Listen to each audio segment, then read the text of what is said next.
کوئی شیعہ مولوی کہہ رہا ہے کہ سنیوں کی بات نہ سنو صرف ہماری بات سنو، وہ جھوٹ کہہ رہا ہے۔ اگر کوئی سنی مولوی کہہ رہا ہے کہ شیعوں کی بات مت سنو صرف ہماری بات سنو، وہ جھوٹ کہہ رہا ہے۔ قرآن کہہ رہا ہے یستمیعون القول، اس وقت تمہیں حق ملے گا کہ سارے مذہب کی ریسرچ کرو، تب پتا چلے گا حق کہاں ہے باطل کا۔ آج کی اس ویڈیو میں جو علماء شامل کیے ہیں وہ ہیں ڈاکٹر اسرار احمد، انجینئر محمد علی مرزا، مولانا اسحاق مدنی، ڈاکٹر طاہر القادری، مفتی طارق مسعود، سید جواد نقوی، محمد رضا ثاقب مصطفی، طارق جمیل، پیر نصیر الدین نصیر اور علامہ خادم حسین رضوی شامل ہیں۔ کیونکہ آج کا ٹاپک کافی سینسیٹیو تھا، اس لیے ہمیشہ کی طرح ہم نے اپنی ویڈیو میں مستند علماء شامل کیے ہیں۔ تو آئیے ہم اپنے پہلے عالم کی طرف چلتے ہیں۔ بن مبارک سے کسی نے پوچھا کہ امیر معاویہ افضل ہے یا عمر بن عبدالعزیز افضل ہے، تو آپ نے فرمایا کیا بات کر دی تو نے؟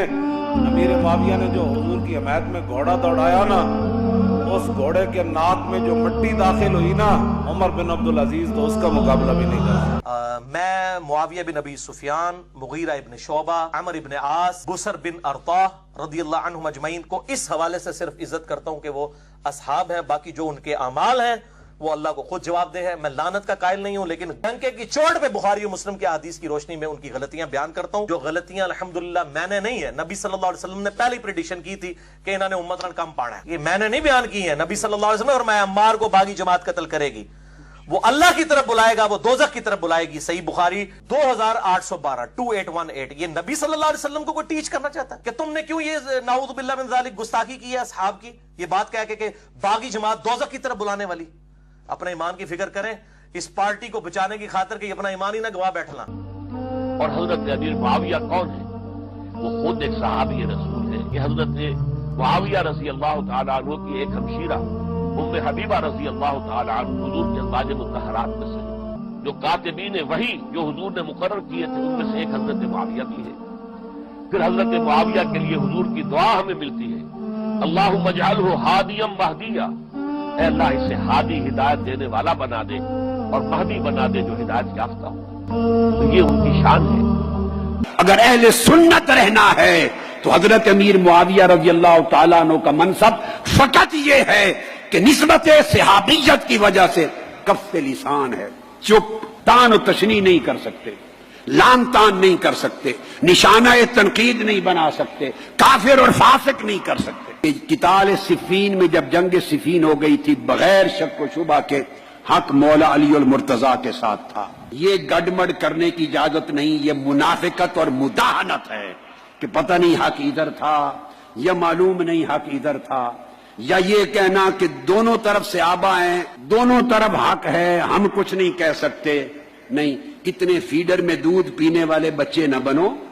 اب صاحب فتح القدیر لکھتے ہیں کہ اس پر دلیل جو متفق علیہ حدیث ہے بخاری مسلم کی کہ آقا نے فرمایا سَتَقْتُلُكَ الْفِئَةُ الْبَاغِيَةُ، عمار تمہیں ایک باغی گروہ قتل کرے گا، شہید کرے گا۔ اب آقا علیہ السلام جس گروہ کو باغی کہہ دیں، دنیا میں کون مسلمان ہے محمد مصطفیٰ کا کلمہ پڑھنے والا جس گروہ کو مصطفیٰ الفئۃ الباغیہ کہہ دے، اس کے بعد وہ ان کے فیضان کے چشمے جاری کرے اور ان کی تقریریں کرے اور ان کے عرسوں کا اعلان کرے؟ خدا کے لیے یہ کام 1300 سال میں اہل سنت کے اکابر نے نہیں کیا تھا، یہ فتنہ نہ بپا کرو، توبہ کر لینی چاہیے۔ تو یہ کلچر کہ حضرت امیر معاویہ رضی اللہ تعالیٰ عنہ پر تان و تشنیع حضرت سیدنا علی المرتضیٰ رضی اللہ تعالیٰ عنہ کی محبت قرار پائے، ایسا نہیں ہے۔ اور یہ بھی نہیں ہے کہ حضرت سیدنا علی المرتضیٰ رضی اللہ تعالیٰ عنہ کا ذکر طبیعت پر بوجھ ہو اور چہرے کا رنگ بگڑنے لگے ان کا نام آتے ہی، یہ بھی خوارج کی نشانی ہے۔ سیدنا علی المرتضیٰ رضی اللہ تعالیٰ عنہ تو وراء الورا، حضور کی صاحبزادی ان کے نکاح میں حضور نے انہیں اپنا اخی، اپنا بھائی کہا، لیکن حضرت امیر معاویہ رضی اللہ تعالیٰ عنہ بھی تو کاتب وحی رہے ہیں اور حضور نے ان کے لیے بھی علم اور حلم کی دعائیں کی ہیں۔ تو اس لیے ہمیں کوئی حق نہیں پہنچتا کہ ہم اپنی لڑائیاں ان مقدس ناموں سے لڑتے رہیں۔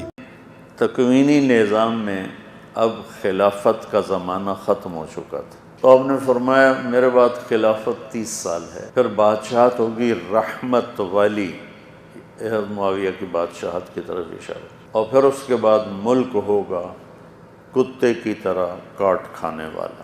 بادشاہت صحابہ میں کسی کا بادشاہ ہونا بھی ضروری تھا.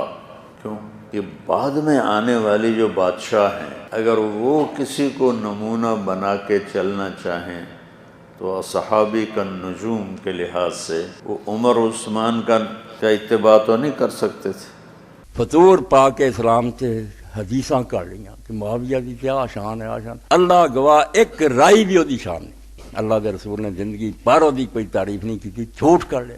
اے فتح باری امام ابن حجر رحمۃ اللہ علیہ دی خاتمۃ المحدثین 104 صفحہ. یہ تو اندازہ کرو حکومتاں جڑیاں گل کنیاں ہو کے نہیں بہ رہی, چپ کر کے کنا چیل پا کے اپنا انہوں کا کام جاری رہتا. یہاں دیا ایجنسیاں ہوندیاں, یہ عالم خریدتے ہیں, یہ اخبار والے خریدتے ہیں, اپنے پروپگنڈے کراؤ تے سامنے ہی. اے گر دی گل پلے بن کہ امام اسحاق میں راہ ہوا جڑا بخاری اور مسلم اور دے پائے لا بندہ وہ کہہ گیا کہ معاویہ دی شان ایک لفظ بھی صحیح نہیں ہے. اللہ دے رسول کو کوئی لفظ ہے گیا سی اللہ دے رسول ہے کیا کہ ظالم بادشاہ کروں. امام نسائی کا قصہ بھی اس بارے مشہور ہے. 6ویں کتاب جڑی اسی پڑھتے ہیں درساں نے امام نسائی دی. آدھے پتہ نہیں تمہیں کی ہوا کہ وہ شام گئے انہوں نے دیکھا اجے پروپگنڈا انہوں کا باقی ہے. درس دینا شروع کیا علی نو پہچانو تے تنگ آ کے ایک دن تینوں معاویہ دی کوئی شان نہیں آتی.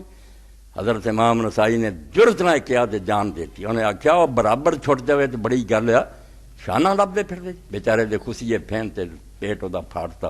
امام نسائی شہید کر دے. شیخ الحدیث نے پوچھنا کہ 6واں امام مریا کتنا. ابن جوزی آندے کہ امام محمد ابن حنبل دا بیٹا عبداللہ جڑا وہ روایت کردا کہ میں اپنے باپ امام محمد ابن حنبل جیسے بندے نے پوچھیا کہ علی اور معاویہ دے بارے تسی کی آندے. امام محمد ابن حنبل نے دیر تک سر چکایا, خاموش رہے, کیونکہ سوکھا کام نہیں. سنی ٹولے دے دماغاں 'چ وار دیتا ہوا بھی معاویہ بڑی شایا, اس تو بعد نہیں آؤں. حالانکہ ککھ نہیں اہل سنت نال دا تعلق. انہیں دین دی بربادی کی. رسول اللہ نے جو لے آندا سی وہ ستیہ ناس کر کے گیا. تو امام نے فرمایا کہ بیٹا گل چنگی طرح سمجھ لا, علی دی دشمن ہو گئی بہت دنیا. ٹولے ٹولے وہ خلاف جنگے جمل جنگے صفین جنگے انہوں جینا جڑا نہیں دتا انہوں نے. تے دشمناں نے بڑا زور لایا بھی علی دا کوئی عیب لبھی. پتر علی دے دشمناں نوں دا کوئی عیب نہیں لبا. انہاں پھر جنگ دا نقشہ بدل کے علی دا تے عیب نہیں لبا. ہن او بندہ جڑا وہ لڑدا رہا نا, اینا اچھاڑو تے دی شان تے اینا مبالغہ کرو تے گل اینی بداؤ کہ لوگ سمجھن بھی علی تے معاویہ پاسنگ ہی ہے, ایک کوئی گل ہے یار وہ ہویا کیوں ہویا.